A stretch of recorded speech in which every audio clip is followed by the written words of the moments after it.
everybody. Welcome back once again. Wednesday night edition of Inside the Headset. Going to roll up on the plateau, and we will be on the plateau next Friday night as the Blackman Blaze will be visiting Cookeville.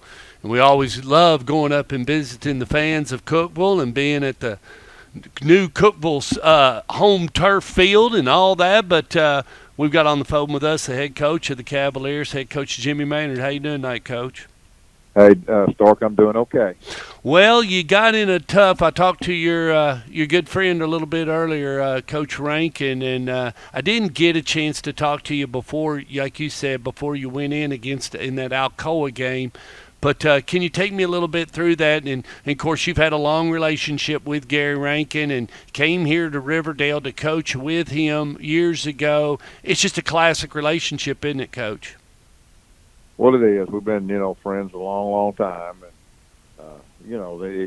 again, Gary's, was a great mentor and has done I think his record and everything he's done in coaching speaks for itself. A tremendous leader and a good, just an outstanding coach. And, just it's good to work with him. And we've remained friends for a long time. And he's got another good football team. And I think he's got an opportunity probably to add another gold ball to his collection.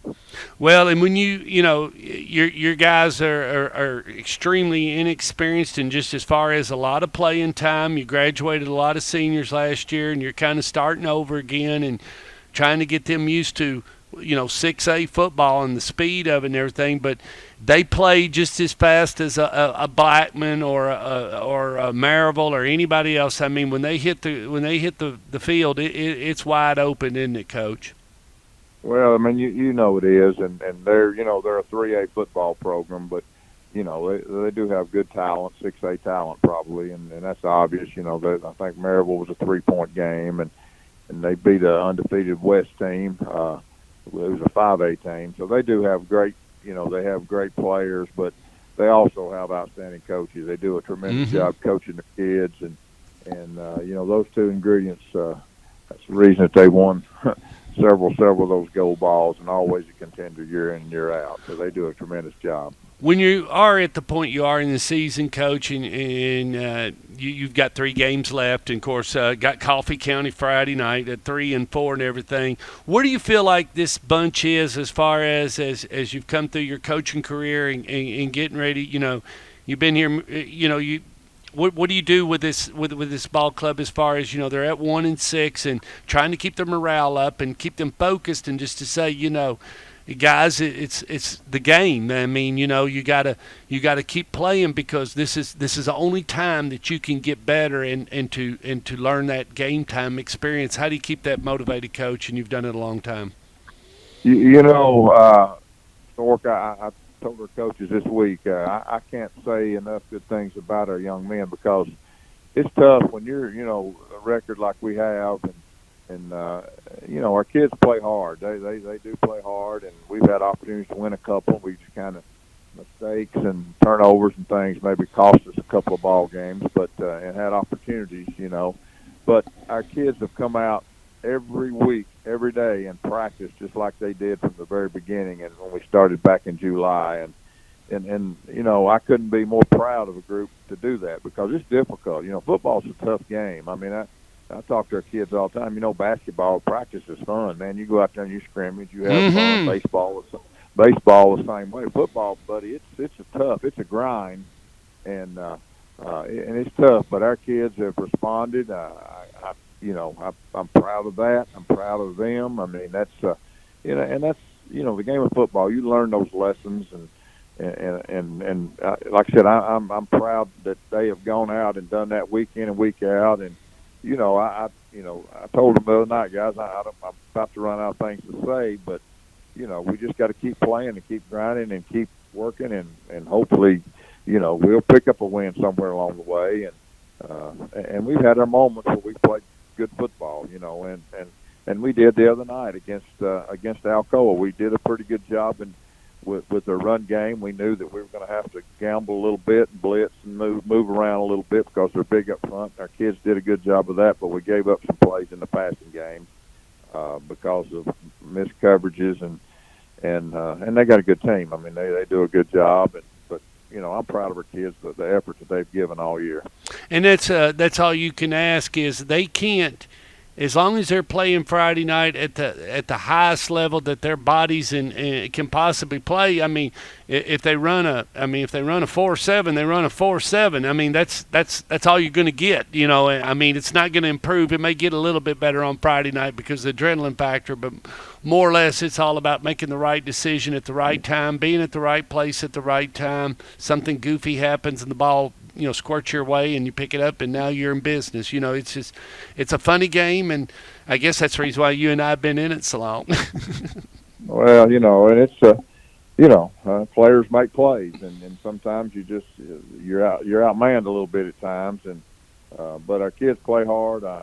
We know that we're not the most talented team that we've had, but our guys go out there and they take pride in playing hard and trying to represent our school in the best way that they know how, and that's all you can ask. That's all you can ask of any player or any team, as I said, I'm proud that they've gone out each week and practiced hard and prepared and tried to win football games. Well, and sometimes when you lose, you just got to smile and say that's the way it goes. And we'll be back out here next week or whatever. Or, and I know high school football is short in their career, but hopefully they can find something they like, maybe become a coach or a ref. We need some of those. There's other avenues after the game is done. You sure have enjoyed a long time, even after your playing days, that you can go on and find something to give back into the sport and stay in it and try to give back to the kids. But getting to Coffee County Friday night, they're 3-4.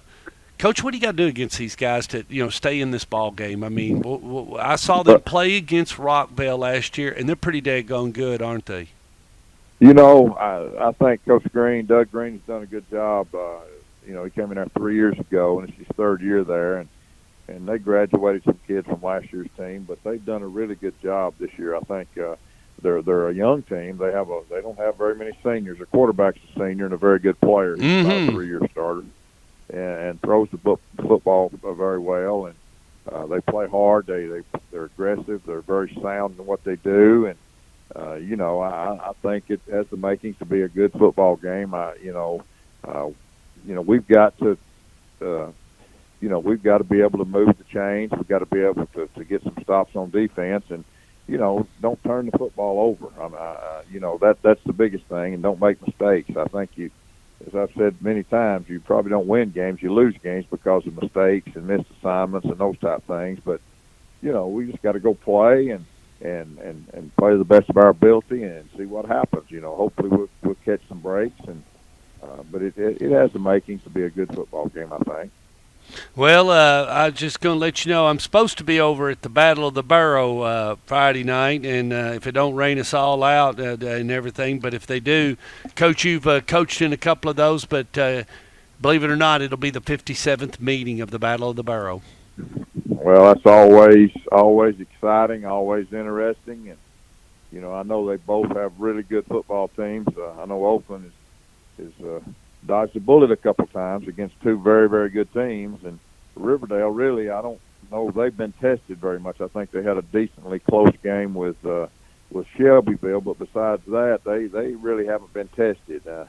So it's going to be interesting to see how that goes. Yeah, I was just talking to Coach Creasy about you got the two Herring boys on the end. You got Alex Mitchell lurking around back there in the linebacker, and they got some other kids. But I mean, they're going to be after. They're going to try to do everything they can to stop Kevin. And of course, I guess you saw where he's at 54 wins, and so he's looking for 55 Friday night at Ray Hughes Stadium. So he's done a good job there, Coach, hadn't he? They've done a great job. Got a very talented team, and again, he's got a good staff. It's just during his time there, they've really elevated the program to. I mean, hey, what can you say? They're one of the best in the state, so that speaks volumes. Well, Coach, we wish you the best of luck against Coffee County, and guess what? Stork Vision will be at your place next Friday night. We just can't wait to come up and see you. Anthony, my color analyst, asked me today about getting off and being up there. He's leaving work early to make the trip with us. But we'll be up at Cookeville next Friday night, and we'll talk to you next week before we make the trip. Okay, Stork. Thanks a lot. Thank you, Coach.